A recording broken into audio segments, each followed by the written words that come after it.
Hi, my name is Dorian, and this is You, Me, and the Industry. A podcast where I get to hang out with people from the games industry and talk with them about their job, the industry, and a bunch of other stuff.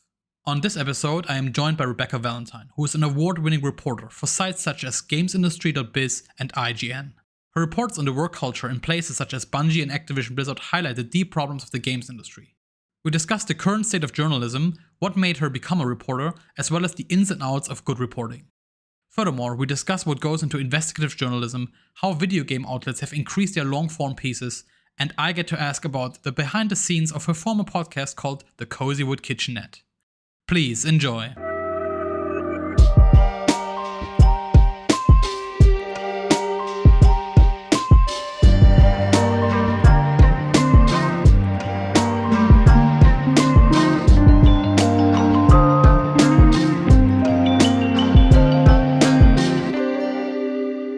Everyone, and welcome to the show. Today I'm joined by the lovely Rebekah Valentine. She's an award-winning journalist who wrote for sites such as Fansided, GamesIndustry.biz, and IGN. She's best known for her incredible pieces about working conditions in the industry, the issues of video games like 6 Days in Fallujah, and her wonderful reviews. Rebekah, welcome to the show. Hi, Dorian. How's it going? Yeah, fine actually. Not too shabby. How about you? I'm pretty happy. It is 8 a.m. where I am, which is my, witching hour. I'm a morning person, so I can get up at, 6 a.m. and I'm ready to go. I haven't even had coffee yet, and I'm feeling very good. Oh, you're like a coffee person? I don't know anything. I'm just like a water person, just just stay hydrated, and it's nothing beyond that. I'm like a 1 cup of coffee or tea in the morning person. It's like the warm in your hands kind of thing. Because there's just I don't know. I have this my perfect mental image of myself is sitting on a couch with sun coming, morning sun coming in through the windows, a cup of tea or coffee, a cat next to me, and a video game. Right now the video game is Tunic. That's the perfect morning video game. That's my platonic ideal of myself. Right, yeah. I mean, strangely, right now, for me, it's now Elden Ring, which is kind of strange because, there is something to it. I mean, it works because, I don't know, it just feels like the sort of Elden Ring addiction we are all facing right now. God. But, it's not, fitting, the comfy, compared to Tunic, the nice tunes by Lifeformed and, the coziness and everything, a blanket. And for me, I was just, dying for this, gigantic bird boss in the today at Elden Ring, screaming into my ear. I'm just well, I guess it fits. No, Elden Ring is a nighttime video game. Elden Ring is not a cozy morning video game. It's an evening video game.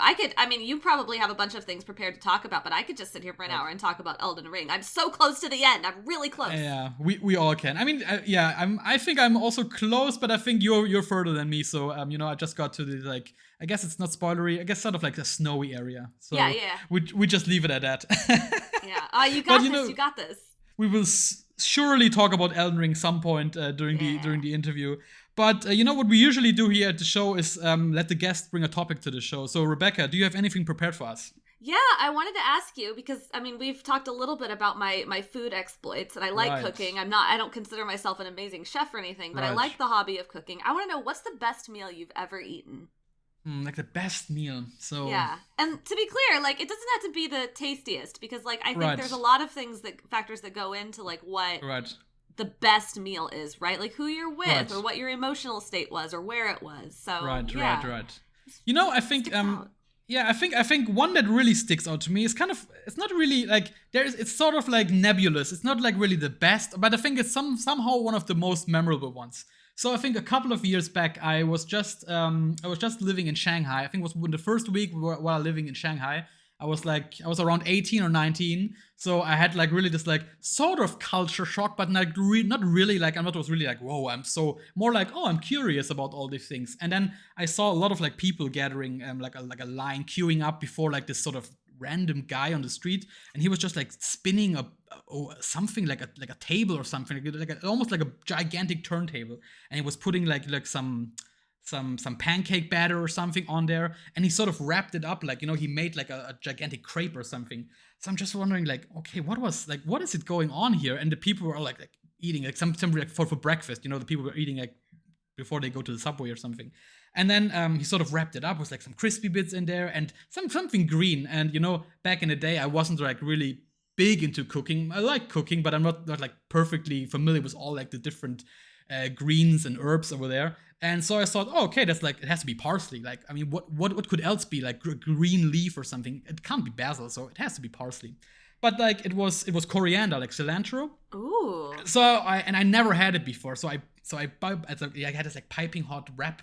So I like, took my first bite, like ready for this like crunchy, eggy deliciousness, and it was horrible. It was like horrible. I couldn't believe how horrible it was. So I Are just you someone threw it away. for whom cilantro tastes like soap? Well, let me continue. So I threw it away, and then I was just like 2 days later, I was like, I'm really craving something. Like, I would just go to the same person and I will order it again, but I will tell him, please don't like skip the green stuff. It's not for me. And then I had it and I finished it. I was like, something is missing. Like there's something missing here. And then I ordered it like 2 days later again, and I had it. It was like loaded with like coriander, and I loved it. It was like I was like mind blown. I first had like this like big like coriander, like cilantro, like big shock to me, but like, it has to be like, I think it was like a sort of like allergic reaction, like for like my brain. It has to be like, it was just too much for me to handle. But then, like now I love it. I think I totally don't understand how people can taste it like so, but I think there is, I guess, something to it for like, your culinary expertise and your palate is changing. So for example, like back in the day, I really hated olives and now I love them. So I guess, some things are some things are required to taste multiple times, and sometimes it works. Like for me, beer doesn't work, but for some people, this is like a progression, like towards liking beer. And I guess this is like one of the most memorable sort of meals I had, because it was so eye-opening. It was like, something can taste horrible at first, but then you're like sort of like, I guess, craving it for some reason. And I guess I would count it one of the best meals I ever had. Sort of like, the whole experience in total. That is such a fascinating story. There's definitely something like when you're expecting one flavor and get something very different that is like, if you like the other flavor, it's like revolting. I have a very clear memory of when I was a kid ordering lemonade at a restaurant. And it came in like a styrofoam cup, so I couldn't see what was inside, and it had like a little lid and a straw. And so I like milk, but I was prepared for lemonade, and I took a big sip preparing for lemonade, and I got milk, and it was disgusting, and I like spat it all over the table because it wasn't what I expected. So that tracks. That's so cool though. Yeah, but what about you? Like, what was your like most memorable like meal? Okay, mine. I feel so embarrassed telling this story because it's like garbage food. Like, this is not. I have had food that was qualitatively better than this so many times in my life. Right. But it was actually my very first E3. It's E3 2017. I was still a contract writer, freelancer. I had paid my own way to go. I had never been to one before. It was my first industry event. Like, I'd never been to an industry event before. And it was even before E3. It was EA Play. And I got up really early that morning with my co-editor to go to EA Play. And all I had for breakfast was like a coffee and I think like a granola bar, a piece of toast or something like really basic that. And we got on the train and we went out to like way the heck out in Hollywood where EA Play was. And we spent the whole day there. It was hot. It was like LA in the summer. We had like the 2-hour long showcase in the morning. We had like all the prep time leading up to that because they got to get everybody in and seat them. And then we had game demos and interviews all the rest of the days. And there was no time to have lunch. I never got lunch. I drank some water and I think they might have like given us like some chips at some point. But like I basically had nothing to eat all day. And so I was really hungry. And then we were in LA and we had never had an In-N-Out burger before. And so there was an In-N-Out burger like 10 minutes away. It's like, okay, we'll walk. And this is like 7-8 p.m. So I am just ravenous at this point. And we start walking and we get like 15 minutes and we're like, oh, we should have gotten to it by now. And we checked the map and we'd gone in the opposite direction. And so we had to walk back the 15 minutes and then 10 more minutes to get to this In-N-Out burger. We finally got there and I got like whatever their cheeseburger is, fries animal style. So I don't know if you've had In-N-Out burger fries. No. But it's like fries are like loaded with like cheese with like special and sauce, onion and stuff and like sauce. All this crap on them. Yeah. And then this huge chocolate milkshake, like the most garbage American food you could possibly think of. And I sat down and I was so hungry and I was so happy because that whole day had just been like a fever dream for me, like going to a games industry event and being like a reporter. Basically, I wasn't really a reporter; I was more of a blogger, but I was covering it, and so I was just like so happy. I was with my friend, and I ate like this entire meal, and it was just so good. It was delicious, and I've been to In-N-Out Burger since then multiple times, and I still have a soft spot in my heart for it, but. It's never been like that. It's not the same, But I will always remember going to that In-N-Out Burger and just like chowing down on those fries with just this huge relief, like, oh, I did it, and the whole rest of the week was great too. Yeah, that's wonderful. Like, so interesting, like how food can do these things. You know, like I think sort of like bring you back. I always think about. I think that they did it perfectly for the movie Ratatouille. Like, you know, when you eat something, and you sort of get transported back to like the memories and stuff. And that's just so great how food can all these do these things for you. Yeah, I love Ratatouille. It's such a good movie. Yeah, great, right? And such a wonderful way to kick off this show. And you know, I think what I love about like doing research on you, I think it's so interesting to talk about all these like journalistic questions, because I think one of the, I guess, most important topics in this industry is sort of like how the relationship between like, I guess, press outlets and I guess publishers and video game developers all work, because they sort of have like this like sort of symbiotic relationship, but also a little bit antagonistic, because, well, I guess, you know, if you sort of ever heard about like these stories about like, I don't know, it's sort of emails going internally around like, please stop talking to Jason Schreier, or like stop talking to Kotaku or IGN, you know, like all these things. So I guess like it's so interesting. So I have lots of questions for you prepared, but you know, like let's just start very general. I guess you had heard of you had to answer this question multiple times, but you know, I think it's always interesting to sort of like get a sort of sense on like, how does the day look like of a person who I'm interviewing? So like, just maybe explain like, when you're doing like all these like great research pieces, or like, what does your day look like? It can look very different depending on what I'm working on at the time.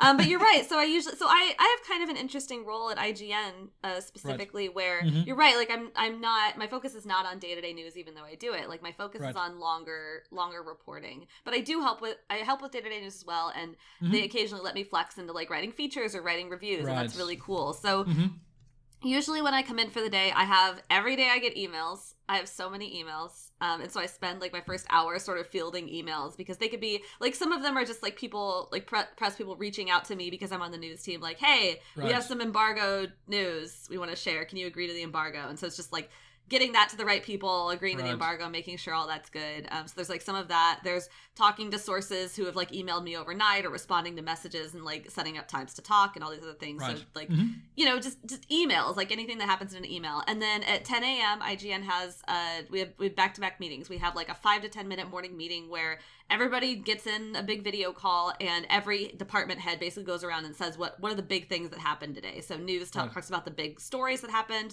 since the last meeting. Features says what big features are going up that day. Reviews talks about the reviews that are going up today. It goes all the way around. And then I hop out of that and immediately hop into stand-up with the rest of the news team, which is me, Matt Kim, Kat Bailey, Taylor Lyles, working over on tech. It's the four of us. Joe Scrubbles is actually our head, but he's in the UK, so he's usually out for the day by then. And we just give each other a quick update on what we're working on that day, and if anybody needs help, we're like, hey, can you help with this at this time, and stuff like that. Right. So that's like the beginning, and then after that is like when I get to work properly. And if I have a big project that I'm heads down on, then that's what I'm doing most of the day. But if I'm not, you know, I'll tell Matt, hey, I'm here to help with news. I'm not usually one of the people who's out there like actively sourcing news. Like I'm not scouring the internet for news stories, because I've got other stuff to work on. But sometimes I do. If it's like a light day, or if I don't have too much else going on, I'll help them search for stories. I'll help them write up we have a Trello board, they'll put stories on it, and I'll just pop in, grab something, and write it up really quick. And that can happen anytime throughout the day, depending, like, if suddenly 10 stories break at once, they're like, hey, Reb, can you come help with this? And I go help. If there's, like, a Nintendo Direct or something, I'm always helping with that. But by and large, when that's not going on, I'm basically working on these long-form stories, and I usually have, like, 2 or 3 going at a time. And so what I'll be doing is I'll spend the day like conducting interviews. I'll schedule interviews with sources, usually about like half an hour to an hour long. We'll sit down and we'll have a video chat about whatever it is that's going on. I'll be sending out messages to people, whether that's people that I know I can talk to, or I'll be sending out cold messages. Usually use LinkedIn for that. LinkedIn for journalists, folks. If you're a journalist and want to talk to sources, get LinkedIn for journalists. There's this like webinar thing that you can attend that it's an hour-long webinar. They have it like twice or or 3 times a year or so. And if you go to that, they give you a free year of LinkedIn for Journalists, and you can message like 60 people a month or some nonsense number like that for free. It's great. It's so good. Mm-hmm. It's like the best thing LinkedIn has ever been used for, honestly, because otherwise LinkedIn is not a very good thing. It's also great for stalking guests, by the way. Oh, well, okay, it's great. Yeah, no, but I mean, that's kind of the same thing, right? Like, it's great for like stalking people in like a journalistic way. Of course. That's horrible. Right. That's not what I meant. But yeah, like it's great for tracking down people you need to talk to for things. And verifying that they actually have like a track record at a company, which is something that's very, very important. So yeah, like a lot of cold messaging people and seeing what bites. A lot of conducting interviews, and then just like writing and compiling things. I thank goodness do not have to transcribe my own interviews anymore. Though actually, if it's a sensitive story, I do have to transcribe my own, because I'm not going to trust somebody's very sensitive info to an audit, like a transcription service. But if it's like, I mean, sometimes like I do a lot of just like very normal interviews too. Like I was just at GDC and I interviewed Sven Vicky about, I said his name very wrong, I'm sure, about, from Larian Studios, about Baldur's Gate 3. And that's like, that's like a harmless interview. I can just throw that in a transcription service, get it back, turn it around, write it up. So yeah, it's usually like a lot of back and forth between kind of the 3 different things of cold reaching out to people, actually doing the interviews, and then sitting down and converting those into a story. And depending on the story, like some things, like short things turn around in like 2-3 days time. Longer things might take a week or 2 weeks. Really long things might take months. Like the Bungie report, I think took like 4 or 5 months. It was a long process. Yeah, right. So yeah, that's the day mostly. Sometimes sometimes I get dragged into different meetings. I'm going to be in a meeting to discuss the top Wii U games this week. So I'm very excited to throw down with people about Wii U games. I actually never played one. It's sort of always the elusive Nintendo console. You and everybody else. Nobody played the Wii U. Yeah, the way of thinking I had was like, once the newer console comes out, the Wii U has to drop in price. But it only went up. So just like, wow, that this didn't work out how I planned it. But then they ported everything. They're putting every Wii U game. It's fine. All I want Woolly World. That's the one I'm missing. It's on the 3DS, but it's not. It doesn't look as soft on the 3DS. It needs to look soft again. And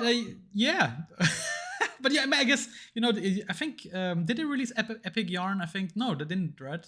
Only on Wii, I think. No, yeah, that was on Wii. That was earlier. Yeah. But and that's Kirby. Did they put that on 3DS? Maybe they put that on 3DS too. I don't remember. Yeah, I'm not a. I think they sort of. Was there a port? I'm not quite sure. I sort of think like there was another trailer for the Epic Yarn game, but I'm not quite sure if they had like a remake or. I think it was a 3DS like it could be updone port or something. Could I don't know. I know I'm wearing like a Waddle Dee t-shirt, but I'm not. Awesome. I'm unfortunately not the foremost Kirby expert. I am playing the new Kirby game right now. It's very cute. Yeah, I heard it's lovely. Yeah. It's super cute. And you just mentioned like something like breaking news and your like normal schedule, like you get in the meeting, like in the morning and something. But like, what is like the behind the scenes, like when like something like breaking news comes in, like something like Microsoft buying Activision Blizzard, or like or Sony buying Bungie. Like, is there like everybody going crazy in like the Slack chats, or like what is going on? Like, what is like really like behind the scenes going on? I mean, a little bit like that, but I mean, I think it's probably like less exciting than you're imagining. Mostly it's somebody jumping. We have multiple Slack channels. We have a news channel that pretty much everybody at IGN is in. Right. And it's someone, whoever sees it first comes and drops it in. And if it's really big, like if it's huge, they'll tag somebody to be like, hey. And basically, if it's like Microsoft acquiring Activision Blizzard level of importance, everybody drops everything. Like the first person who's able to jump on it grabs it and starts writing it up. Usually tries to get it out as fast as possible. I mean, you can have opinions on how articles should be written up. We do use a system where you write, the first couple the basic paragraph of info and then do developing at the end of it, so you can get it out as soon as possible and then fill it in later. Right.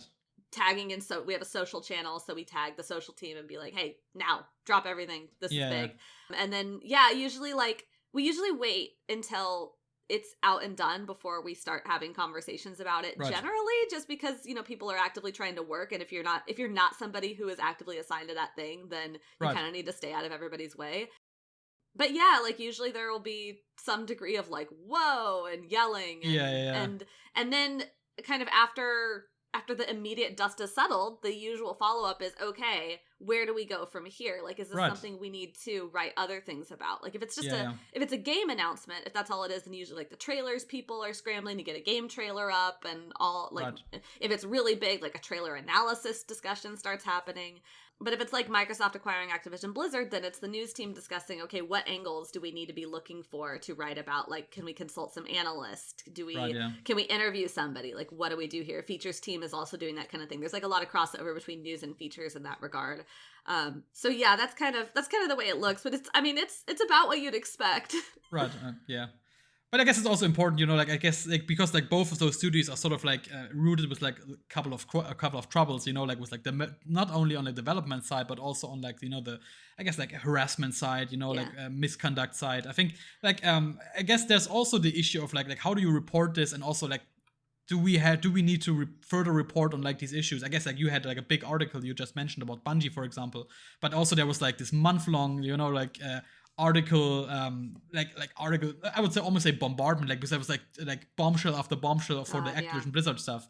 So like, yeah, I guess like there's also this going on, I guess, you know, like, do we need to bring in like people, like what does it mean for like the people on strike at Blizzard or something, I guess. Yeah, sure. And that's like, I mean, I guess there's a couple layers to this. I mean, kind of number one, like, I know some websites have boycott like Activision Blizzard entirely, and I like respect that. Like, if that's something that you feel is important to you, I do respect that. I think for the purposes of IGN, and I say this not trying to give us like a free pass because we're the biggest gaming site basically, but I actually think it's important for the biggest gaming site to cover things that are actually news. Like, how does this serve our readers? Our readers are not served by not knowing that Microsoft has acquired Activision Blizzard. Right. Like that doesn't help anybody. That doesn't make it that actually I think maybe does harm, because at that point then you people don't have the full picture of what the situation actually is for the workers or for anybody involved. Like, it's good to cover them. I do think that just across the board, for sort of the more hype-based coverage, especially as Activision Blizzard moves on and starts announcing new things, I think there's like questions about, you know, how do we cover this in a way that is thoughtful and responsible, and not just like being an extra PR arm for this company. And that's really tricky too, because, you know, the like PR people are very clever about this stuff too. Like, I'm coming up with like a complete hypothetical here. I swear to God, this is not a real thing. But like, you know, say Activision Blizzard PR came to me tomorrow and was like, hey, we want to announce the new Call of Duty game through you guys. Like, you know, here's what we're offering you. And what they're going to do is they're going to give us like a game director or something to interview. And that guy, like, whoever that, I don't know who the game director of Call of Duty is right now. I have no idea. But like, whoever that is, like, that's not somebody I can ask questions about. Hey, what are you doing about, like, you know, Code CWA? What are you doing about the unionization thing? Like, are you, you know, what's your deal? Why aren't you paying the QA workers? Like, like that guy has no, like, I mean, he has like some power, obviously, but that is not the person who can answer those questions. So like, you can't grill them about that, but also you want to get like relevant information to your audience, but also you don't want to like hide these issues. So it's like a really complicated, thorny thing, and it's something we're always talking about. I know we've like been very careful to continue to mention that in all of our continuing coverage of all of their stuff. We had like a really good timeline we've set up, but I mean, everybody's doing it differently. But I think like the really critical thing is that it does present like, you know, complications and how you cover these things and how you think about these things. And you want to make sure that you are doing your due diligence to do the follow-up work, which I believe IGN has been doing, and, you know, talking to people and making sure that the serious issues get covered and not covered up, while also, you know, making sure your audience knows, you know, about games that are happening, and they can do with that information what they want.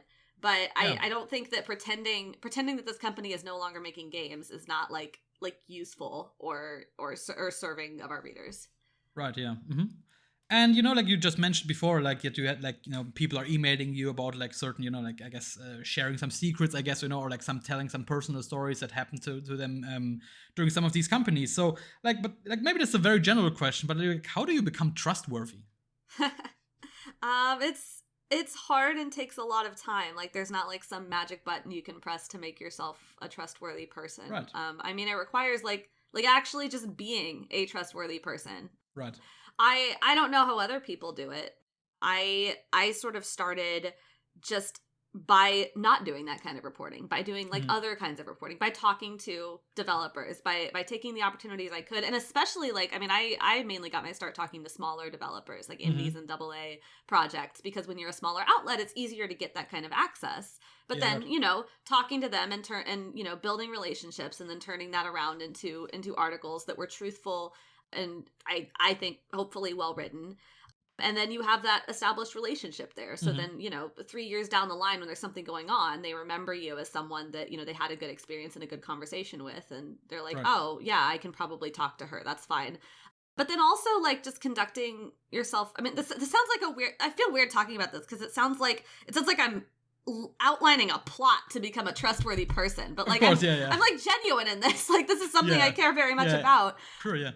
And so, like, I mean, I don't know, just like I think talking about these issues openly on social media over the years has helped a lot. Like whenever something came out or whenever I heard about something, like trying to conduct myself as like an empathetic person publicly, like not being an asshole on Twitter probably helped.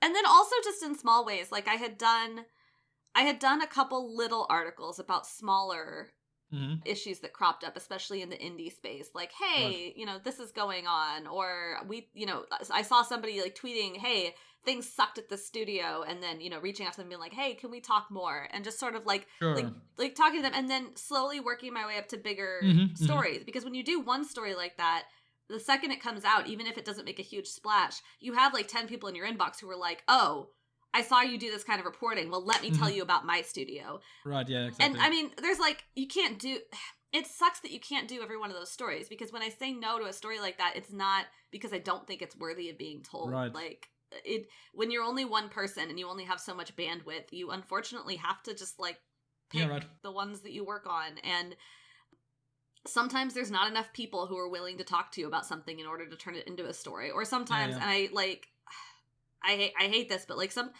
people will just come to you for like personal grudges. Like they'll just be like, hey, these guys fired me and I'm mad at them. And I'm like, what'd you do? And then they tell me what they supposedly did. And I'm like, that's bad. I'm not writing about that. Yeah.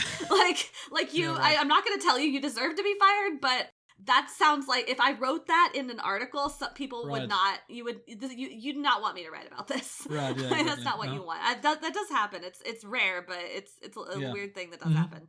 But I mean, among that, we do like I do get a lot of like messages from people who like have genuine like horrible things happen to them, and you kind of got to like do your best to vet them and make sure that there are things that you can write about and that you know journalism is being done. But it just sort of escalates every time. Like I did a thing on like a QA studio called Global Step. And then from there I did Scavengers. And then I did Bungie. And I have things I'm working on now.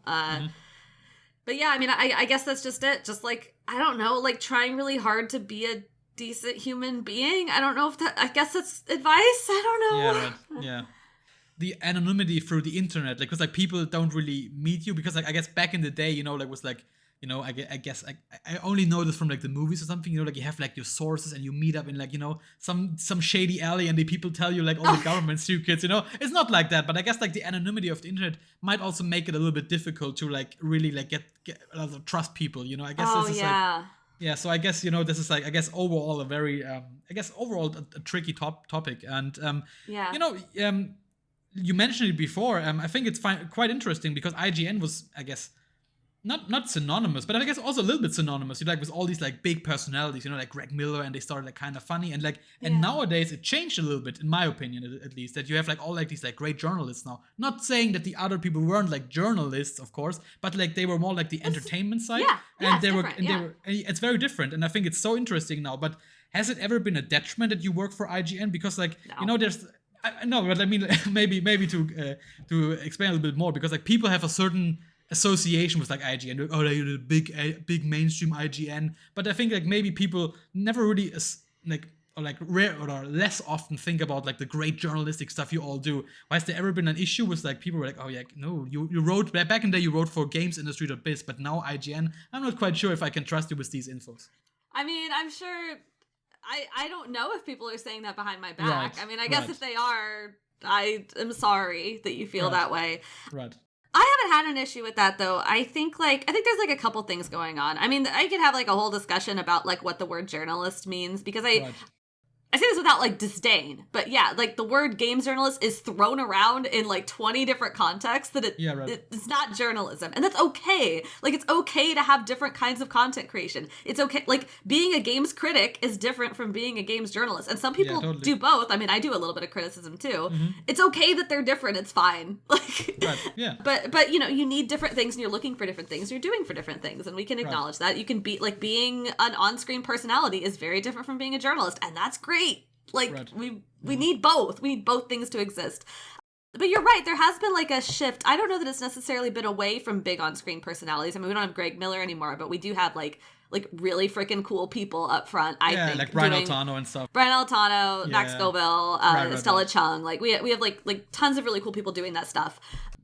So I don't think this shift is necessarily away, but I love that you've observed that Tina Amini, our editor-in-chief, has done so much to build up our news department. Like she has been absolutely incredible. Even, I mean, well before I got there, had a vision of building a news team. Because you're right. I mean, like IGN was not known for news, and you know, it's not that we were doing anything bad specifically. We just, you know, we weren't known for it, and she's trying to make us known for it because she recognizes rightly that games media is evolving in that direction, and we have you know, we have journalists in the space now who do very good work, and IGN should be on top of that. And so, you know, she's built this news team. I mean, most of the news team is like newer hires. Between, I mean, Joe's been there for a while, but between Matt, me, Kat, Taylor, like all of us have been hired in the last like I think 3 years or so. Matt might be 4. I don't remember. She's built this thing, and I think people are starting to notice it. Like I have heard. I just went to GDC, and I had people tell me like, "Hey, since in the last couple of years, we've noticed that the journalism quality at IGN has gone way up, and that's really really cool." So I think if anything, like people are observing that we're doing something here, and they've seen they're not looking necessarily at what IGN has done in the past, but they're looking at what the individuals on the team have done in the past, and they see that we've got this group of people who all have these really good track records, and they're like, oh, what's happening here? This is good. Yeah, exactly. So I think if anything, like it's been a benefit, because the other advantage is IGN is enormous. It has an absurd reach. Yeah, right. And being able to, I mean, I'm not trying to like downplay anything. Being at GI Biz was really cool, because when I was doing a story like that, the sort of draw to having that reach was, no, it's not a huge publication. Like it's not reaching IGN level audience, but it's reaching the industry audience, like the people who actually work in the industry. We're talking directly to companies, developers, publishers. Right. And so the people who are hearing, hey, working conditions here suck, are the people who are actually empowered to do something about it. Right. And that was its own kind of power. IGN, the power is different. IGN, it's not, we're specifically talking to the industry. The industry does, I'm sure, read IGN in a very different way. But we're talking to just this massive audience. And so being able to tell someone, yeah, like if you want your story to reach as many people as possible, we got you. So yeah, that's, I don't know, that's I guess it's honestly been very, very cool. Right. Mm-hmm. Yeah. And, you know, I've heard from a couple of journalists before that, I guess, at one point or another, some of them, like, you know, like there was like a sort of screw up at, you know, throughout their career. Like, you know, like not like really like a big screw up of like destroying a career or something, but I think they had to apologize to some person. So like I guess since you're only human and you don't need to name, of course, any person, but I think, was there ever sort of really like a situation where you thought, oh man, I think back in, like, if I had now the knowledge I have now, I would have handled it differently, or now I would have chosen my sources better or something? Was there ever a situation where you thought of like, oh, I sort of lack the journalistic skills you have now, the repertoire you've built up over the years? I mean, sure. Like, I think we're always getting better. I don't think there's never been a situation where I've written something and I've been like, oh, this was like unethical and wrong. Right. Like, yeah. I've never had anything like that. I'm not going to call it out specifically, but definitely one of my earlier stories where I was writing about a sensitive subject, I think I could have been more thoughtful in its presentation. Like, everything I wrote was accurate, but I think, actually, I've talked to the person who was the source for this before too, and like to my understanding, we have cleared the air on it. So I feel that I have grown and moved on. But I think I would have laid it out differently now than I would have then, to be like a little more empathetic and a little more balanced. And like, I do not think it caused lasting harm, but I very much hope it did not. It was very, very early. I think it was like my first or second time tackling a story like that. And so I don't want to excuse that. It's very frustrating because there aren't, like, so many of us, how do I say this? come from like J school. Like I have an English degree and a philosophy degree. Mm-hmm.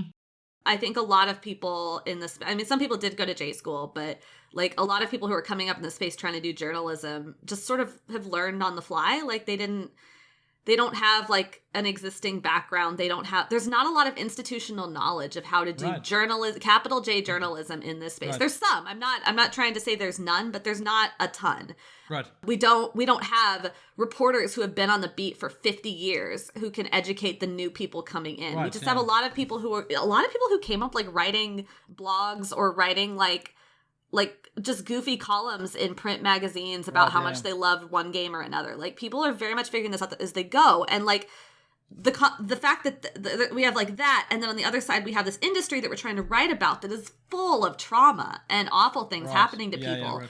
And there's this weird clash that's going on where these people who like all of us, like it's not, I'm not saying like, oh, these other people, but like all of us are collectively trying to write about these traumatic, horrible experiences while not necessarily having the institutional knowledge to do so well, but also the institutional knowledge that is there, like in mainstream media, is I think in some ways not necessarily equipped to cover some of these kinds of conversations, because of the rise of digital media. I mean, this is just this massive thing.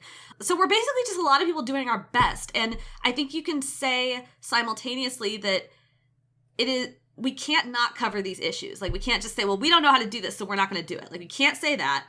We are very much doing our best, and sometimes our best is very good, and sometimes our best falls short.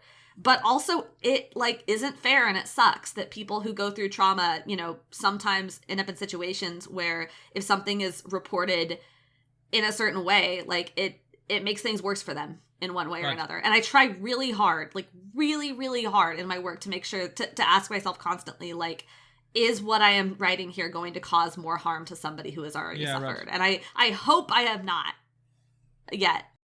And I hope I never. But yeah, it's hard. Like I wish we had more institutional knowledge, and the only way to get it is to just keep building it. Yeah, right. Mm-hmm. But yeah, I think the other one that I actually will just talk about is like less a story of like labor reporting and more just like me being a dumb, naive reporter. Years ago, I did an interview with somebody from Voodoo, which is a mobile games company that does a lot of clones, a lot of hyper-casual game clones. And it was a brand new person who had just been hired into a role like a few months ago, and I was interviewing them about their new role. It's for games industry, so it's very industry specific. At the time, Voodoo was undergoing some scrutiny for basically cloning popular games. Like I believe at the time they like cloned like Donut County. And made a bunch of money off off a clone of Donut County, and Donut County hadn't even come out yet. I asked this guy about it. I was like, "Hey, what's up with this? Like, why is Voodoo doing this?" And he gave me a response, and I published it. And I published it in a way that was like very straightforward, like it's very journalistic. It was just, here is what I asked, and here is what he said. And I got a lot of flack for that because they felt I didn't push back hard enough. And remembering what I did at the time, like I understand why I didn't push back. This is like a brand new guy. He'd gotten hired like a month ago. He had nothing to do with cloning Donut County. I mostly just asked because I felt an obligation to. Right. So I knew I wasn't going to get a good answer out of him. But I think, again, like framing it, like there's no such thing as like purely objective journalism. Yeah, right. Like there's no such thing. Because even just like the sheer act of typing, it's raining out today, that can be true. But some reporter somewhere looked outside and made a subjective decision that your audience needed to know it was raining. Like they made it, it was their opinion that you needed to know that. So no matter what anybody writes, no matter what anybody tells you, anybody who is standing up there telling you that they're like an objective personality or like their reviews are objective, it's bullshit. It's all bullshit. Everything is filtered through some lens. And the best you can do is try to eliminate as much conscious bias as possible, and also make sure that your audience understands the context of what you're writing about so that they can make their own informed decisions.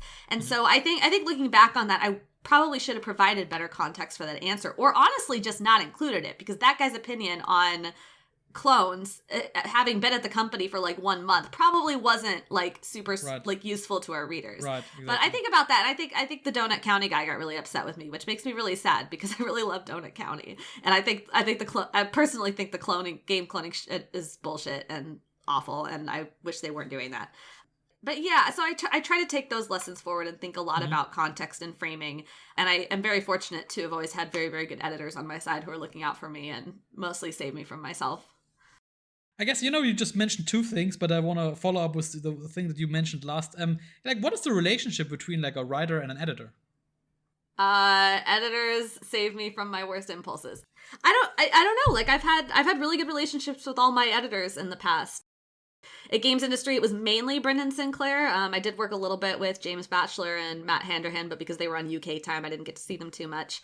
At IGN, it's Kat Bailey, Matt Kim, Joe Scrubbles, a little bit Tina Amini for the really serious pieces, Lucy O'Brien for features, and Jonathan Dornbush and Dan Stapleton. Sorry, I'm just naming a bunch of people, but I love them all very much. And yeah, they're people who have been doing this for much longer, who have much more experience than me, and I think like apart from, I think no matter what, having someone else read your work, even if they're not like a trained editor or whatever, like having somebody else read your things before you throw them out into the world is so important. Like you can't, I guess like for breaking news and stuff, for like really big stuff, we're just told to write it and then just publish it with no one looking at it. And I understand why, but whew, I hate it. It's so scary. I'm like, but what if I messed something up? Like I need someone to look at this. But yeah, like just having an extra set of eyes is important, but having like a skilled set of eyes, someone who knows the site's style very well, who knows, who understands, I don't know, how language works, how sentences work, who has like fresh eyes and can read a sentence and go, oh, this does not sound the way you want it to sound. And then for like more serious pieces, like the Bungie piece, having multiple very skilled sets of eyes. Like I believe that went through Joe, Kat, and Tina multiple times. Like one of them would look at it and mark it up, and then I'd edit it, and then the next one would look through and mark it up. And like for really serious pieces like that stuff gets edited hard. It is not the same draft I initially turned in. And I don't mean that in the sense of like information wise. Like I mean they're not in there like changing facts. Like that's not what this is. But it's making it, a lot of editing stuff like that is highlighting things and saying, hey, I don't understand what this means. Can you clarify? Or highlighting going, hey, you make this claim, but you don't seem to have the facts to back it up. Can you either get some facts in here or remove this claim? Or, hey, this paragraph seems like it's just saying what you said 3 paragraphs up in a different way. Do you want to like condense it or whatever? It's a lot of things. Can you chop this down? Can you chop this down? It's a lot of asking questions. Like it's of the writer and being like, is this what you meant? What did you mean? What is this about? Like and then getting me to answer those questions. So that's what editing is like on the big scale. And I don't think I've ever had a bad relationship with an editor. I think I've been really fortunate to just like love to death all of my editors. They just constantly make my writing better and stop me from writing very stupid things. I don't know. I thank an editor today, damn it. And you just mentioned it. We're talking about like being objective and in journalism, but like, is there any possibility of like bringing your own style to some of these like reports besides choosing the topic?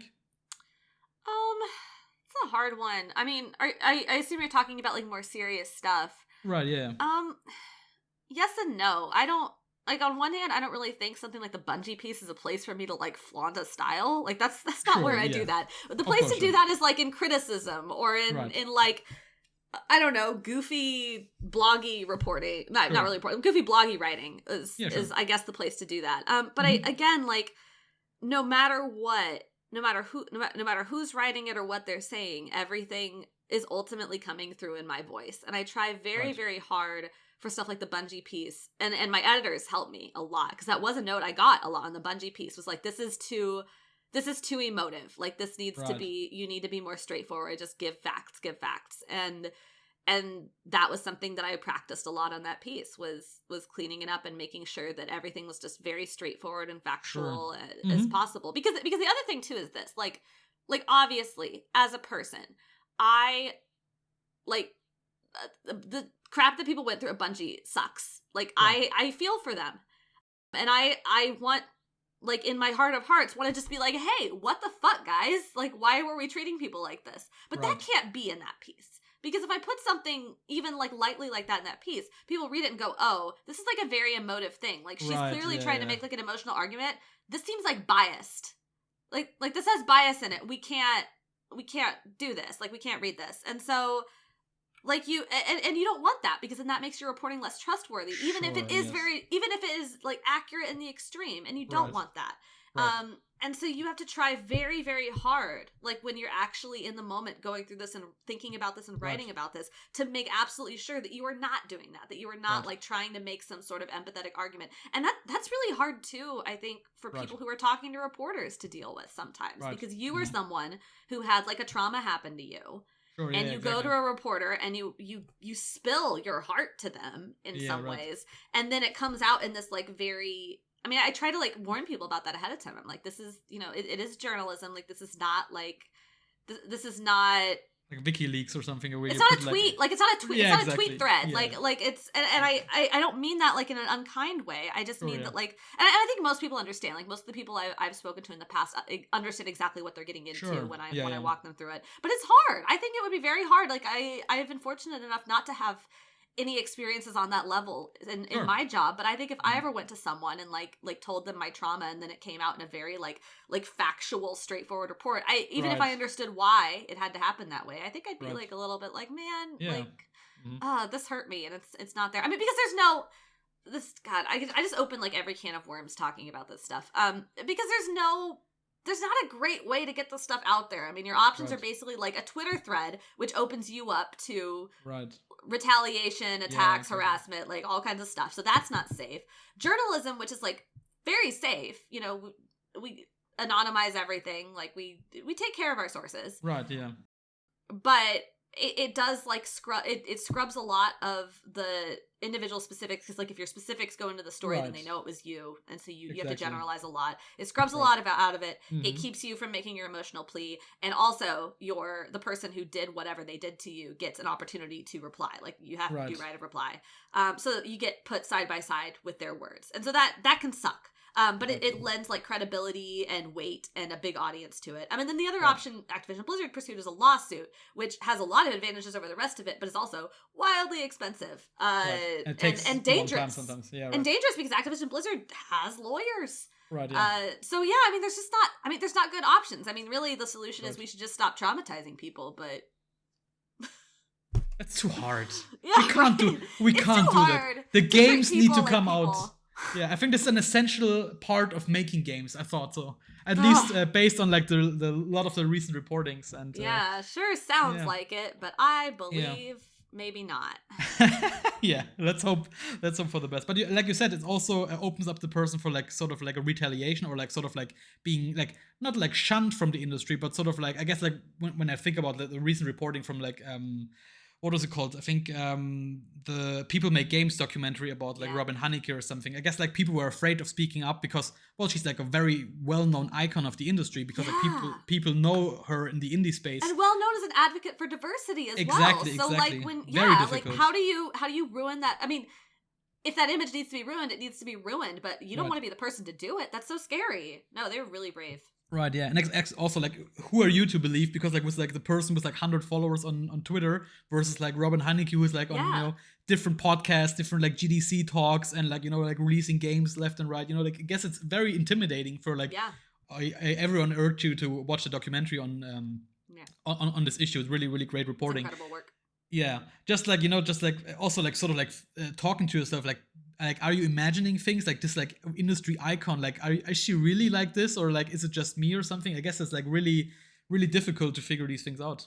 Yeah, one very, very common thing that I hear from like any source that talks to me about any difficult thing they've ever been to is like they will almost always preface the conversation with something like, so I don't know how helpful this is actually going to be. I don't think it was really that big of a deal, but I just figured I should talk to you just in case it's useful. And then we get like 10 minutes into the conversation, and I'm sitting here thinking, this is horrible. Are you kidding? What do you mean you don't have anything to say? Wow, crazy. Yeah. But I'm not saying that out loud, but yeah. It's just like, oh yeah, okay, this might be helpful. Like turning off everything. Oh my God, this is insane. Okay? What the hell? Yeah. What happened? Yeah, I mean that. Yeah, it happens a lot because people like. I mean, we don't need to like break down trauma, but sure. You have to tell yourself like. Yeah, sure, totally. Over and over. Oh well, maybe it's not that big a deal. Maybe I'm just overblowing it. That's gaslighting, baby. Yeah, totally. Yeah. And yeah, we just mentioned it. Like we just talked about, like, like IGN stepping up their game with like journalism and stuff, but also like different outlets like VentureBeat, Bloomberg, like I mentioned, People Make Games, GamesIndustry.biz, like all reporting like issues about the industry. So like, what is the state of journalism, of games journalism specifically in 2020? That's a heavy question. Getting better, I think, figuring itself out. Right. Figuring out journalism specifically, I think figuring itself out and coming. I really think that the Riot Games report a couple years ago really blew things open for a lot of folks, because I'm sure we had stories like that before, but nothing on that scale, and nothing that actually pushed industry, like moved the industry in a meaningful way, like forced Riot to do something. I mean, you can argue over whether they did enough or not, and I think that's perfectly fair to do. But it did force them to acknowledge it and do something. And it opened up a lot of conversations for a lot of other people. And I think when that happened, a lot of other outlets started looking and going, oh, maybe we should be doing this too. And they started investing time and money into having reporters around to do that kind of work. And I think that's great. Like, the more the merrier. I would love for every outlet to be doing this kind of serious reporting, because, man, there's a lot of stuff, and there is more stuff to talk about in this industry than I have the bandwidth for. Than all the current big names in games reporting have the bandwidth for, certainly. And so we need more. I am delighted to see more people taking up this torch. I worry that it will. I worry about the possibility of things becoming very one note. Like, everybody decides that what games reporting needs to be is trauma reporting. Sure, yeah. And just like sort of, asking people about their horrible work experiences and then just regurgitating the same stories over and over. It's not that I don't think all these stories deserve to see the light of day, but I think at a certain point you need to be asking yourself, what am I adding to this discussion, as opposed to, just putting fuel on this existing thing. Right. I don't think that's the way it's going to go. I think people are going to start, finding new avenues. And I think people understand generally that reporting is so much more than just that subject. Like, especially with, I think it's been really fascinating to see sort of a rise of interest in the business side of games, like how games actually get made and the behind the scenes stuff. Because when I started at Games Industry in 2018, not a whole lot of other outlets were talking about it. Like, no one else was listening in on the earnings calls. No one else was going through filings and lawsuits and things like that. But now everybody is, and people are tweeting about it and talking about it, sometimes with like some interesting misunderstandings about how they work, if you're not actually involved in the space. But yeah, like, there's a lot more interest in it now, and I'm very optimistic. I don't know. I feel like there's a new appreciation for the difference between, for as we said before, the difference between journalism and all the other elements of games writing. I think people are starting to sort of wake up to the fact that they're very different things, and that's good, and that it's good to have all these different kinds of writing in the space, and that journalism specifically is something that we should support and uplift and have more of. I think the biggest problem right now is money, because even if everybody on an editorial team and an outlet agrees, yes, we should do more actual journalism, whoever your parent company is or whoever is controlling the purse strings might not want to fund that. And I know we've seen over the last several years the demise of a lot of really good outlets, a lot of really good teams, because somebody with money decided, nope, we don't want to fund this anymore. And that sucks shit. Because this is a small industry already. There are not enough jobs for all the talented people we have. And I would love to see us collectively spend more money on hiring and training more people to do this kind of work, because we need more of it done. But we'll tell that to the shareholders. Yeah, right. And speaking of like earning and money, and you just mentioned like people like leaving the industry or like leaving the jobs they currently had, for example, like on outlets like Game Trailers, but they went a different route. They started Easy Allies. So do you ever think there could be there is a sort of like an interest in like a Patreon for like journalism? Yeah, I mean, that's an interesting question. I think that'd be very hard. I do think we've seen a couple interesting examples. Defector actually comes to mind, which is not a video games publication. But if you don't know Defector, basically, sports, right? Spun up out of sports, but in a nice way. The air quotes are in a nice way. spun up out of Deadspin. A lot of editors and writers from Deadspin after they got shut down. That's, I mean, if you don't know about that, you should read up on that, whoever's listening.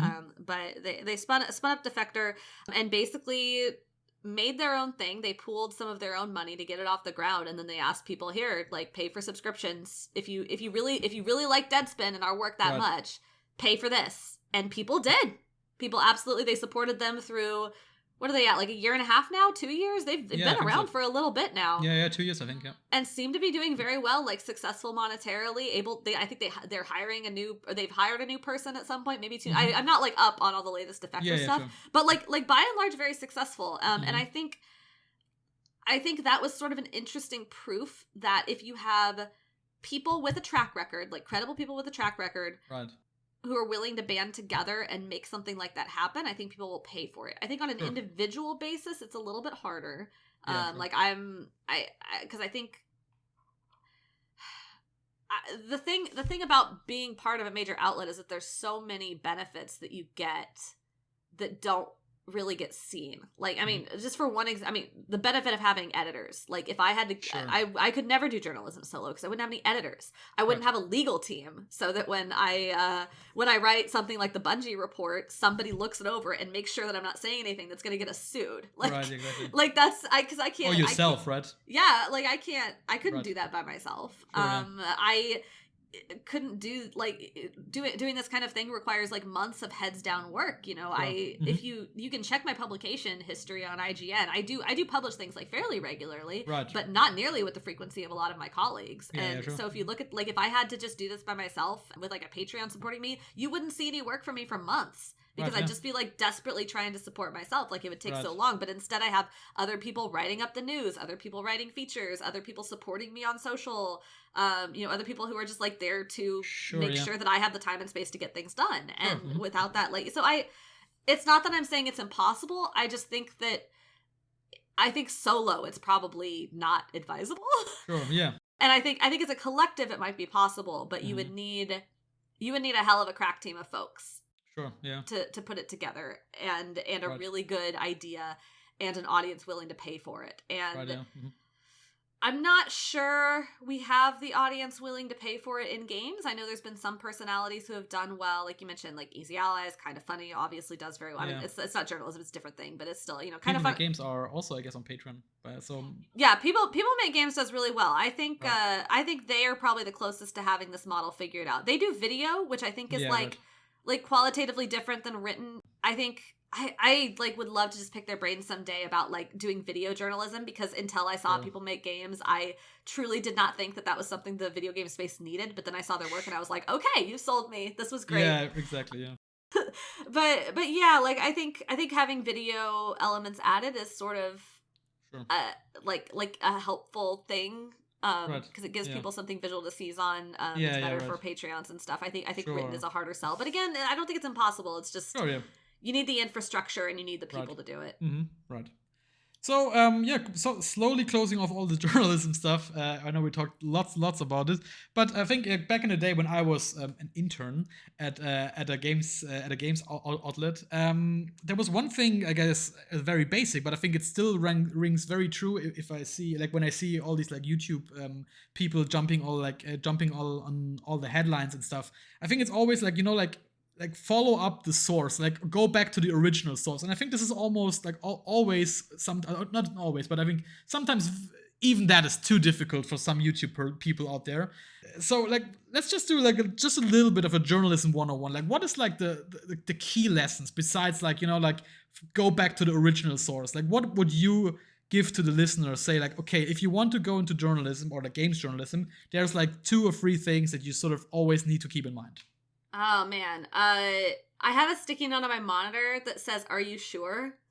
Just in big letters. And it's like, I always like glance at it to be like, whenever I write something, like, am I sure this is true? Like, like it's not like going back to the original source isn't just a courtesy. Right. Like, it's not just something you do to make sure you're attributing the right people. It's so you can make sure that the thing you're writing is actually true. Sure. Yeah. It actually true, like, not just in a general sense, but in the details as well, because stuff gets warped. Like the thing about video games writing, oh man, again, like opening cans of worms just constantly. video games writing is like so different from other kinds of writing because it is sort of this weird melting pot of both journalism and like blogging, and they cross over constantly. And again, I don't think that's necessarily always a bad thing, but it does mean that when you're looking up like, okay, I don't know, I'm making up a story here, like what's a dumb story? I don't know. If someone is reporting that Valve has announced Half-Life 3, right? Or not even Valve has announced Half-Life 3. If someone's reporting that Half-Life 3 is real, it's happening, then like you want to go back to the source because you want to figure out like where that information came from, and is that even like something a conclusion you can draw from that. And like the funny thing about the way it all works is you'll have people like, right, oh, this thing that we found here proves that Half-Life 3 is real, and then they'll write like 3 paragraphs about all the conclusions they're personally drawing from it. Exactly. And then someone else will write off that article and will take their conclusions as fact. And then so if you're reading that second article, you're reading like all these speculative things as fact, and then if you put those in your own article as fact, then that becomes fact. There was actually, I'm not going to say what it was because I'm not going to throw shade on people today. But fairly recently, there was a story that I had that I was ready. I had like drafted and ready. I was going to break it that day. I was really excited about it. And the company I was breaking this news on, I had to reach out to them for comment. And they decided instead of giving me the comment in a timely way, they were going to go to a different outlet that might be more sympathetic to them and send them the news so that they could break the news before me in a more sympathetic way. And then they'd give me the statement. Oh, wow. Okay. So this other outlet got the news, and they did break it before me, which I am a little salty about. It's not their fault. They did get it early. But an interesting thing that happened is they made an assumption. They were given the exact same statement as me. We both had the exact same information. But from that information, they made an assumption that was not true. Okay. And they put that assumption in their headline. Oh, wow. And because they broke that story, everybody else ran with that information as if it was true. Mm-hmm. Yeah, right. And so I'm sitting here with my article scrambling to write that this is not true information, but nobody cares because the other story is already out there. It's already out, yeah, right. And if people had checked the statement or had reached out to this company, they would find out. The company even came back, because I said after I saw that, I went back to them and I was like, hey, what's up with this? Is this true? And they were like, we can't comment. We haven't said anything about that. Right. And I'm like, then why is it here? Like, why are you just letting this run? Because it made them look good. The assumption made them look good. And so So if people had gone back to the original source, they would have found out that that wasn't true. But people still think this other thing is true. Wow, they still think it's true. And there's just nothing anyone can do about that. I have yelled about it on Twitter, but nobody cares. Yeah. But yeah, like these things happen. And so I guess I'm basically just extrapolating on the point you already made about going back to the source. But like fundamentally asking yourself over and over, are you sure? Is this true? Is so important. I think the other sticky note I have on my monitor is email them and ask, which sort of comes back to the same thing, but is maybe a slightly different version of that, which is if you don't know something, like, don't be afraid to ask. Right. Especially for games journalism. Everything's like very insular, and it can be a little hard to get like very good ins at companies to respond to you. Sure, yeah. Mm-hmm. But there are places. There is a wonderful site called GamesPress. I think it's gamespress.org. It might be gamespress.com. I don't remember what it is. I just have it bookmarked at this point. But it is really good. You just sign up, and then you have access to like tons and tons of press releases. But the main thing that it's useful for is searching for companies and figuring out what PR agency represents them and getting their emails. Okay. Sure. And it's not good for everything. Like, some places don't have their info in there. At that point, you got to look on like websites and find emails, find phone numbers. But like, don't be afraid to just ask people for stuff. The worst thing they're going to do is not respond to you. The second worst thing they're going to do is respond to you and say no. But like, that's a huge bit of how I started building contacts in this industry, is just cold emailing people and being like, hey, I saw this. What about this? Answer this question for me. And like 9 times out of 10, when I was nobody at all, they wouldn't respond to me, writing for a little blog they'd never heard of. But that one time they did respond, I had something that no one else had because I had bothered to ask. And that's huge. That's so important. So like, don't be afraid to just like ask. Don't be afraid to just talk to people. Be kind and polite, especially and actually, like, super especially, be nice to people. Like, the PR people that you're emailing, even if it's like a shitty question because some company has done something horrible, that PR person doesn't have anything to do with it. Like, they're just doing a job, man. Like, like my best relationships with PR people are in situations where both of us mutually realize that when we're emailing each other, we're both just doing our jobs. Like, it's my job to ask this really annoying question, and it's your job to say, sorry, we can't talk about that. Like, we get it, and then we go on with our lives. Yeah, but like, nothing it's not personal. that, like 99% of the time, it's not their fault when things have gone south. And so just like be nice, but also be nice to everybody. Like, be nice to publishers and devs. Like, there's no reason to be impolite. There's no reason to be a jerk. And if you are, they sure will remember it years later. Yeah, they will. I have heard, man, I have sat down for conversations with people, and they remember people who were jerks to them, and they will tell you about it. And word travels in this industry. So be nice. Be nice on Twitter. Be nice on social media. Be nice, especially if you're reaching out with a sensitive question to someone who might have been hurt by something. Like, people who have gone through trauma. Like, it is your job to knock on the door and ask, but also they don't owe you an answer. Like, they can slam the door in your face, especially if something has just hurt them, and that's, you know, it's not your fault. Like, it's okay, but and you gotta, like, pick yourself up and move on. But, you know, be kind. Yeah. I guess I'm lucky. You either haven't heard about all me being a jerk, or I'm just not just a nice person on the podcast. No, you're lovely.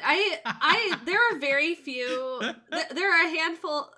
I have a handful of beefs, but almost everybody that I've actually, like, worked with or encountered has been, like, really lovely. Yeah. But I mean, I think it speaks to something, because, like, the people who are not, I mean, certainly people who are shitty get power in various ways. We see that constantly, but I do think sort of overt shittiness does not get rewarded usually. Like, you kind of have to be at least a little bit crafty about it. So you have to at least be good at making games, then you can be shitty. That's usually the way it goes. Yeah, no kidding.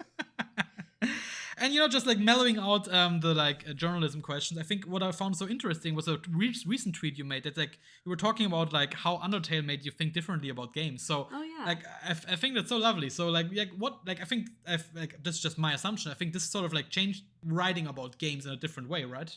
Yeah, I hadn't really been. Undertale launched, like, right around the time I started writing about games. Actually, like, I'm still. I'm not a baby in the industry anymore, but compared to a lot of people, I am, especially other people my age, like my peers that are also in their 30s, I think have been doing this for quite a bit longer than me.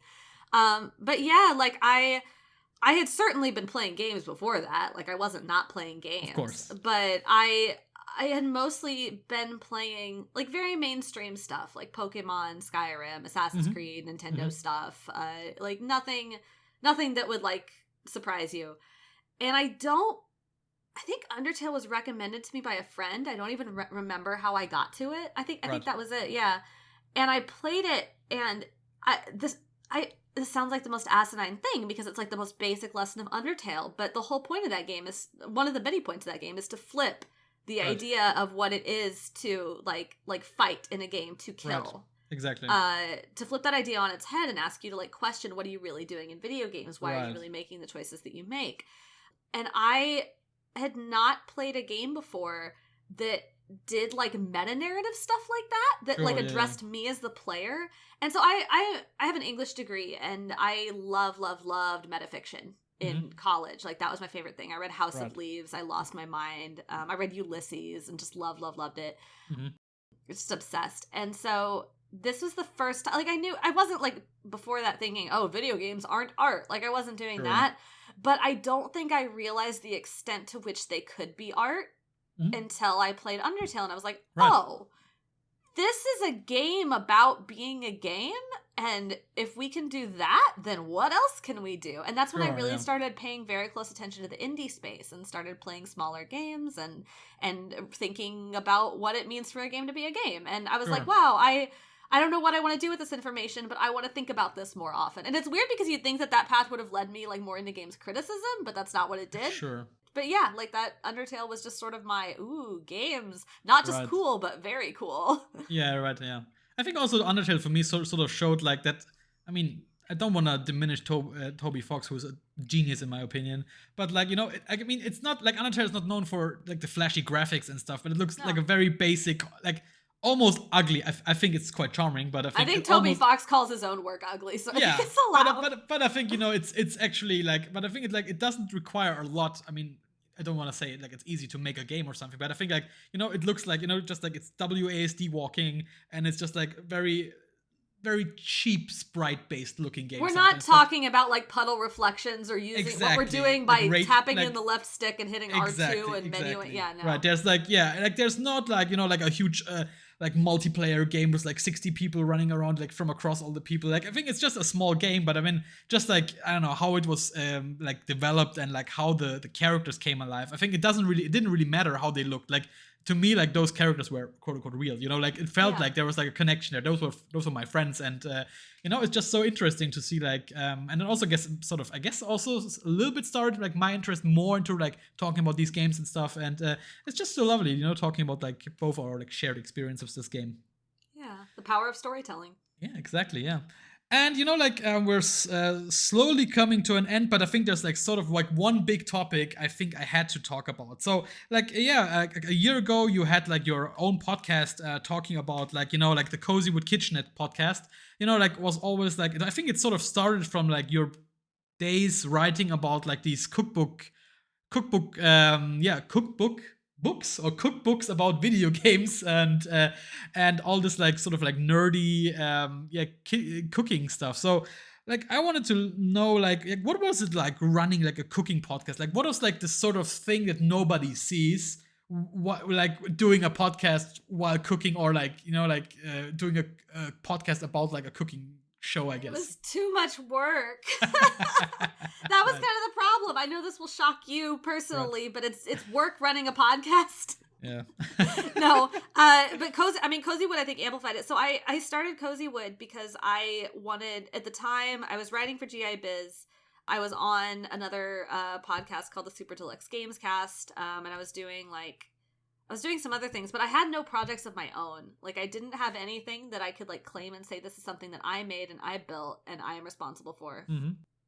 And I wanted that. I really wanted that. And I had this idea that I thought was like different from your typical games podcast, which was, I think I was doing every 2 weeks or whatever it is. I give you a recipe inspired by a video game alongside an interview with somebody who is connected to that game in some way, whether that's a fan, a member of the community, like a developer, somebody who, just somebody who is connected in some way.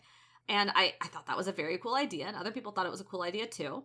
And so I started working on it, and I realized like two things very quickly. One is that I am somebody who has gotten okay at like I cook a lot, and I think some people conflate me cooking a lot with me being good at cooking.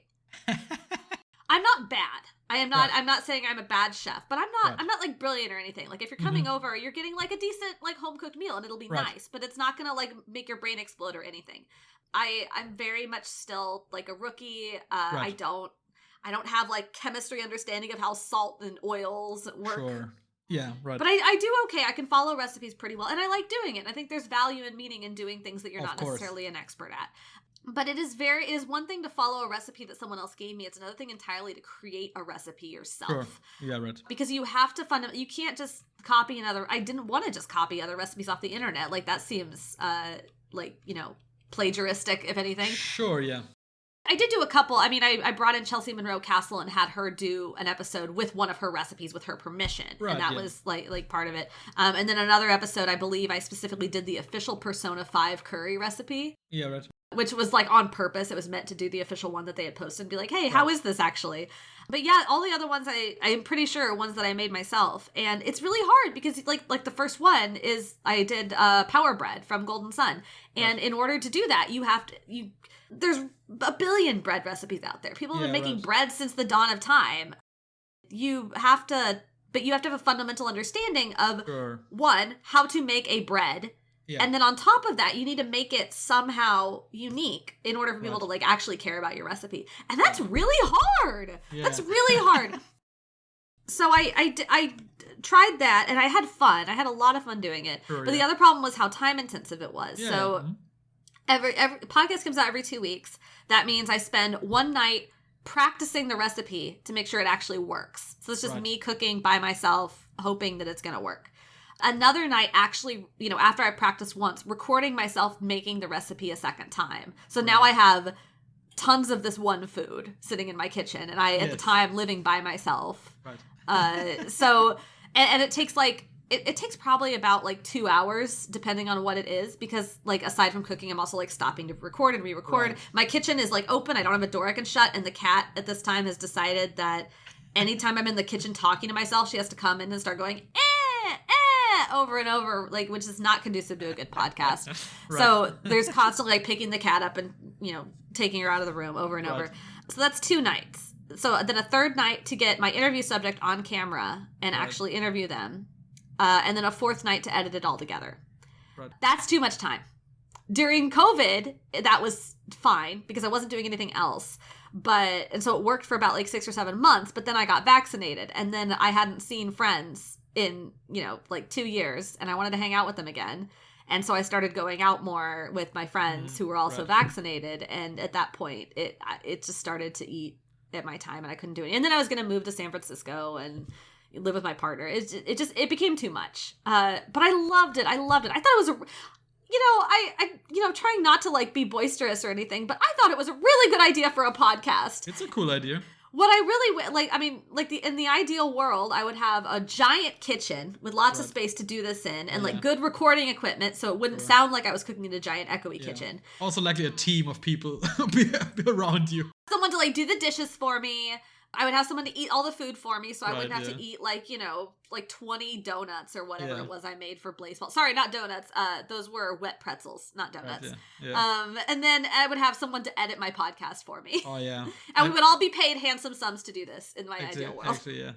Actually, I'm more impressed that you edited an episode in one night. I'm just this is a nightmare because it takes multiple evenings for me to edit one episode of a podcast for me. I think it's I got good at editing one very specific kind of thing.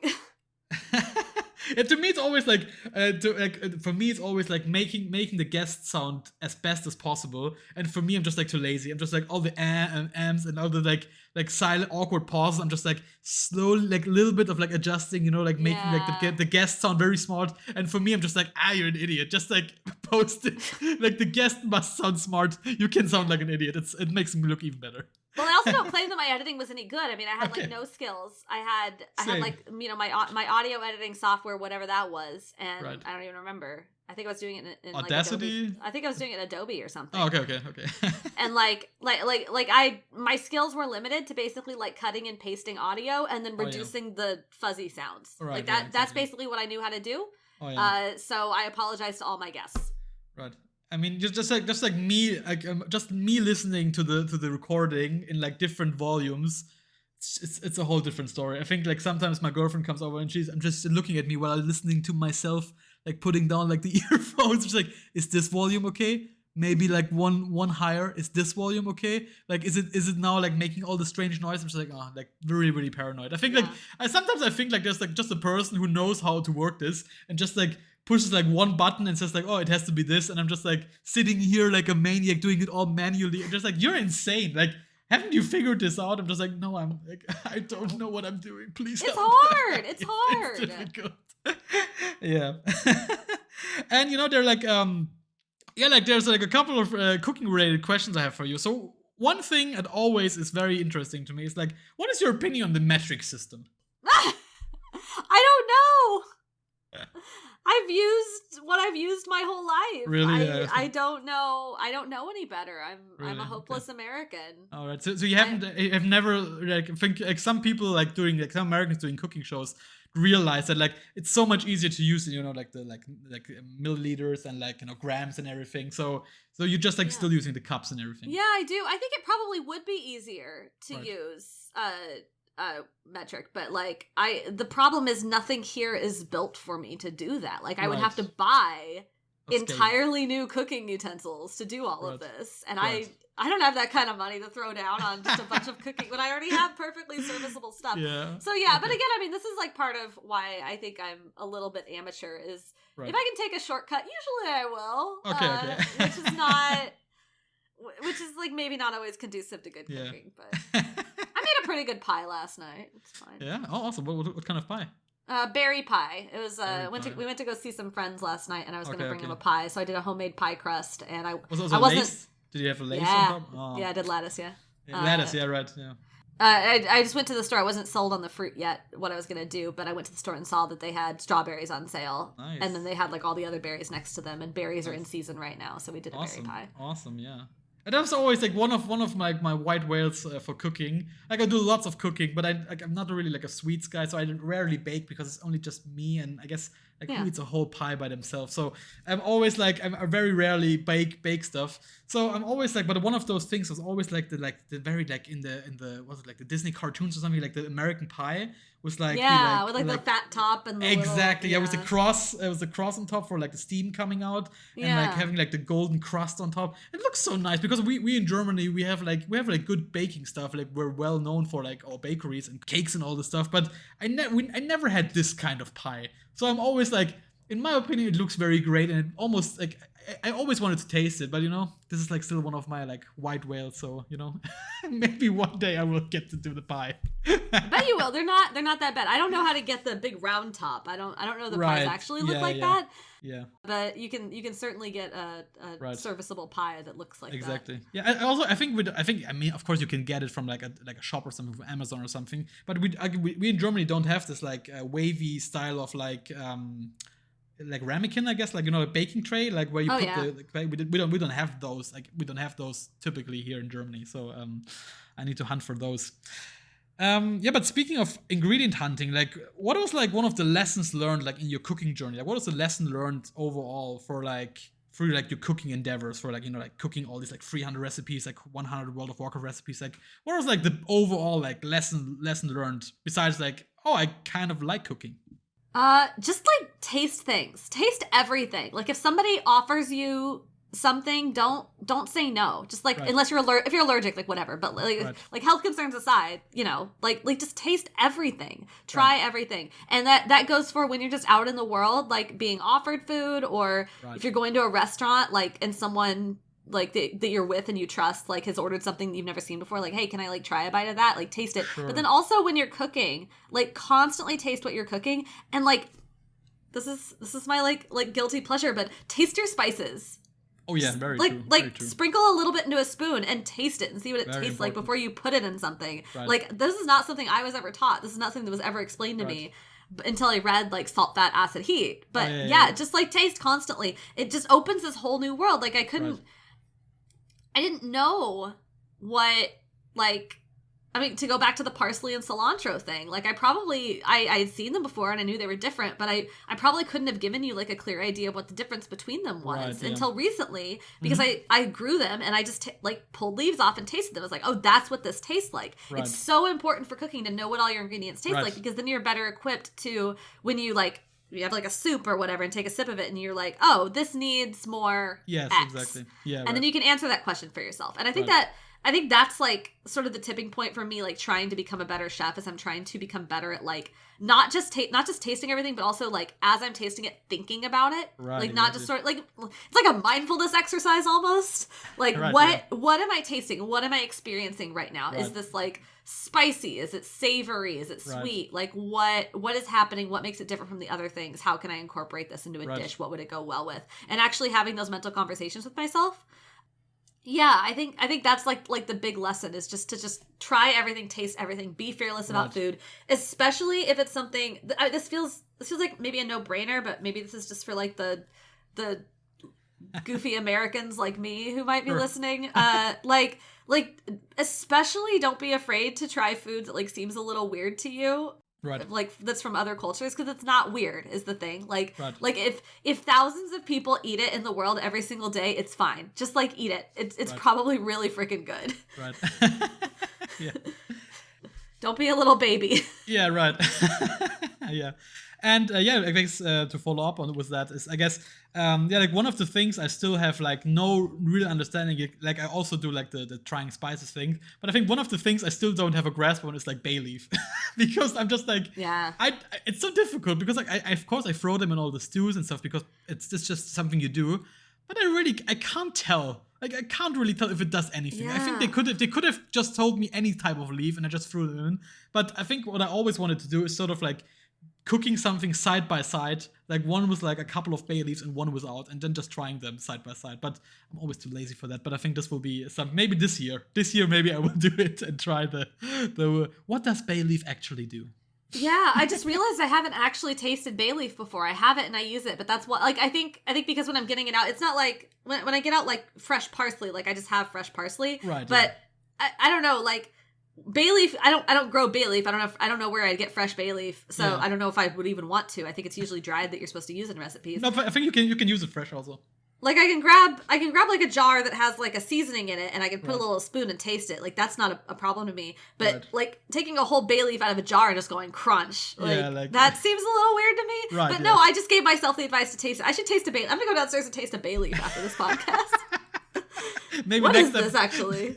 Maybe if you ever come back, we can do like a side-by-side tasting of sort of ingredients. Maybe if this whole idea doesn't turn out, I can sort of try a new podcast, just like me talking to guests from the games industry, chewing on about different what things ingredients. Taste like. Yeah, exactly. And yeah, that was such a lovely time. Thank you so much for coming onto the show. I sort of tried to have it a little bit nice in the end, like a little bit alleviate everything up. But I think those discussions about journalism are so important. And I think I'm very, very thankful to have you on the show. I hope you had a great time. I certainly did.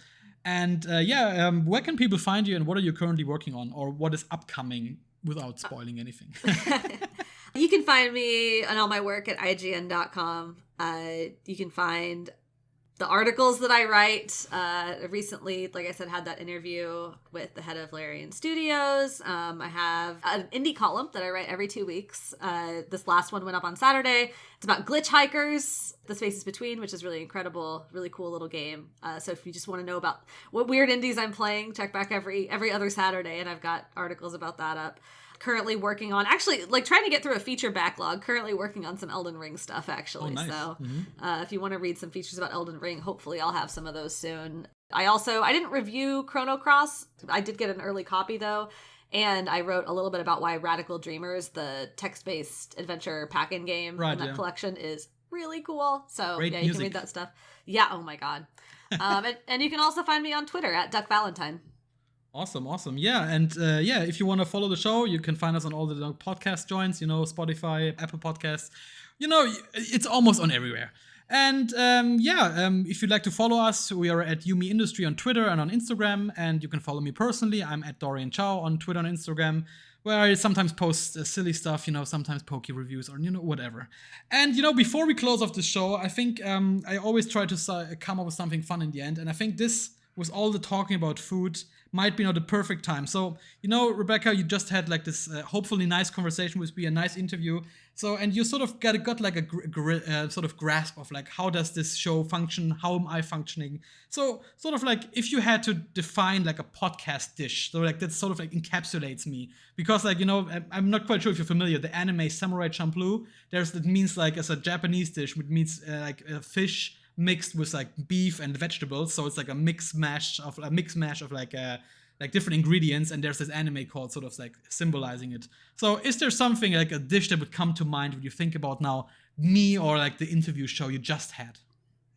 So Zoom actually just cut you off and I missed the last like 3 things that you said. Oh, okay. So just I'm sorry. So just like saying like is there a dish or a sort of like food related item or something that comes to your mind when thinking now about this show, about the interview you just had, or about me as a person?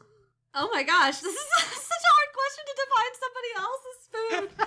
I don't know. Well, you got me thinking about stew when you said like the bay leaf thing. And I think like, I feel like this is a very robust podcast. Nice. So definitely something like meaty and lovely. Nice. But also with like colorful vegetables, I think. Like not just like a drab stew. Like some Swiss chard, some color greens, maybe something like. I don't know if I'd put like collard greens in a stew, rainbow charts or something like that. Maybe like like purple carrots and orange carrots or something. Oh, yeah, fancy. Like very, very colorful things. Right.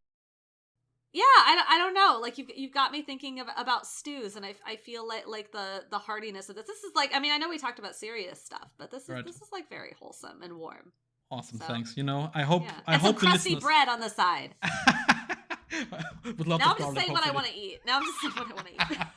Yeah. Hopefully it was to the listeners also a hearty stew that warms their hearts and also maybe made them think about the industry in a little bit in a different way. Or maybe even get some people to play Undertale. That's highly recommended. Or listen to the music by Yasunori Mitsuda. Until then, talk to you, hear you, listen to you in the next episode. Take care, everyone. Bye.